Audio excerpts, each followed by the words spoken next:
ពិធីជប់លៀងថ្ងៃស្អែកជួបគ្នានៅទីនោះគាត់មានន័យថាម៉េចទៀត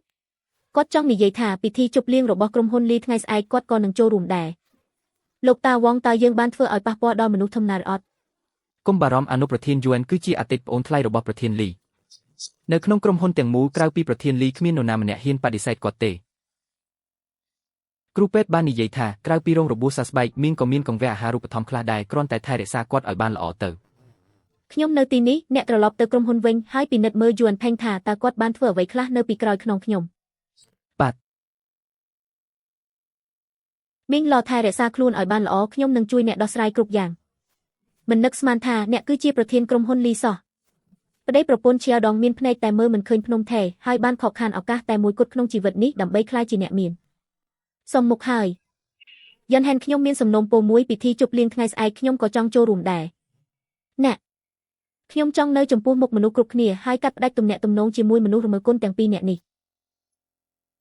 វ៉ាវទីនេះប្រណិតណាស់លោកតាវងនេះគឺជាពិធីជប់លៀងដ៏ខ្ពង់ខ្ពស់បំផុតដែលខ្ញុំធ្លាប់ចូលរួម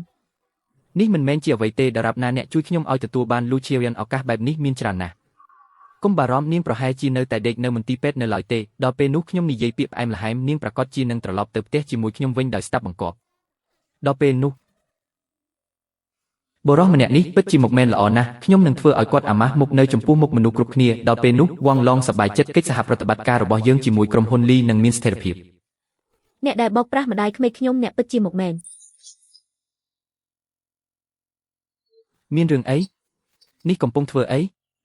អ្នកទាំងអស់គ្នាមកមើលគឺបុរសម្នាក់នេះគាត់ឆ្លៀតឱកាសពេលម្ដាយក្មេកខ្ញុំឯកោក្នុងវ័យកណ្ដាលហើយនាំគាត់ចេញពីផ្ទះគាត់បោកប្រាស់ម្ដាយក្មេកអ្នកម្ដាយក្មេកខ្ញុំតែងតែជាមនុស្សល្អអស់ជាច្រើនឆ្នាំមកហើយយប់មិញជាលើកទី1ហើយដែលគាត់មិនបានត្រឡប់មកផ្ទះវិញគឺដោយសារតែបុរសចំណាស់ម្នាក់នេះអ្នកបិទមាត់ទៅត្រូវហើយគឺគាត់តាចាស់តើអ្នកឯកំដាយខ្ញុំទៅណាខ្ញុំបានរកគាត់ពេញមួយយប់កាលពីម្សិលមិញខ្ញុំនៅទីនេះ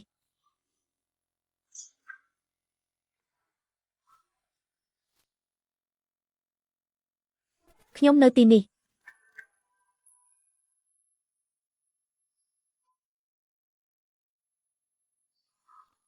ស្អាតណាស់ភាពតាក់ទាញរបស់ជាយិនគ្មាននរណាអាចប្រៀបផ្ទឹមបានទេ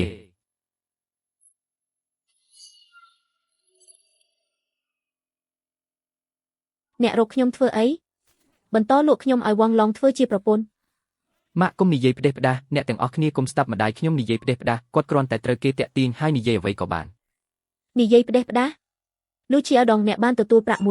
100,000 យន់ពីវងឡងហើយថែមទាំងឲ្យគាត់ជួយចរចាកិច្ចសហប្រតិបត្តិការជាមួយក្រុមហ៊ុនលីក្នុងលក្ខខណ្ឌដែលឲ្យខ្ញុំរៀបការជាមួយគាត់ត្រូវទេនេះក៏ដើម្បីប្រយោជន៍អ្នកដែរខ្ញុំបាននិយាយថាខ្ញុំមិនរៀបការទេអ្នកក៏វាយខ្ញុំហើយថែមទាំងឲ្យវងឡងបង្ខំខ្ញុំទៀតនេះដើម្បីប្រយោជន៍ខ្ញុំរបួសទាំងនេះគឺជាភស្តុតាងម្សិលមិញខ្ញុំបានពិនិត្យរបួសនៅមន្ទីរពេទ្យហើយខ្ញុំក៏បានទៅប៉ុស្តិ៍ប៉ូលីសដើម្បីធ្វើកំណត់ហេតុដែរបើអ្នកមិនជឿខ្ញុំអាចយកភស្តុតាងមកបង្ហាញបានព្រះឲ្យឆ្នាំ2025ទៅហើយនៅតែមានរឿងបែបនេះកើតឡើងទៀតតើពួកគេមិនយល់ច្បាប់ទេកូនប្រុសបែបនេះមិនបាច់មានក៏បានដែរ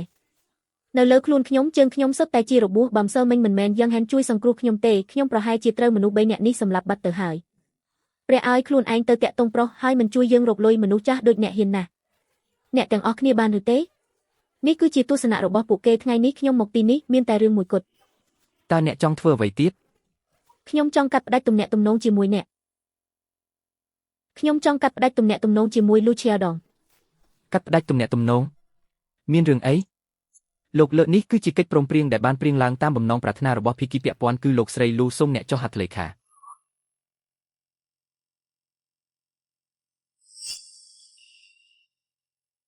ម៉ាក់ពិតជាកំណាញ់មែនទេសុខចិត្តកាត់ផ្តាច់ទំនាក់ទំនងក៏មិនជួយខ្ញុំរកលុយបន្តិចបន្តួចនេះដែរខ្ញុំកំណាញ់លូឈៀដងបើអញ្ចឹងយើងនឹងនិយាយឲ្យច្បាស់នៅចំពោះមុខមនុស្សគ្រប់គ្នាជីវិតនេះមិនអាចរស់នៅបានទេមានម្ដាយក្មេកបែបនេះទេប៉ុន្មានឆ្នាំនេះរស់នៅជាមួយយើងហូបជាមួយយើងគ្រាន់តែចិញ្ចឹមគាត់អស់រាប់សែនយន់ចុះគាត់វិញដើម្បីតែមនុស្សប្រុសម្នាក់និយាយថាលោកក៏ទៅហើយថែមទាំងមករករឿងនៅទីនេះទៀតពិតជាចេះទម្លាក់កំហុសមែនចិញ្ចឹមខ្ញុំអស់រាប់សែនយន់លូឈៀដងខ្ញុំសួរអ្នកតើប្រាក់កប់ផ្ទះរបស់អ្នកនរណាជាអ្នកឲ្យគឺអ្នកបងហើយយ៉ាងម៉េចម្ដាយទិញផ្ទះឲ្យកូនប្រុសរៀបការជារឿងត្រឹមត្រូវ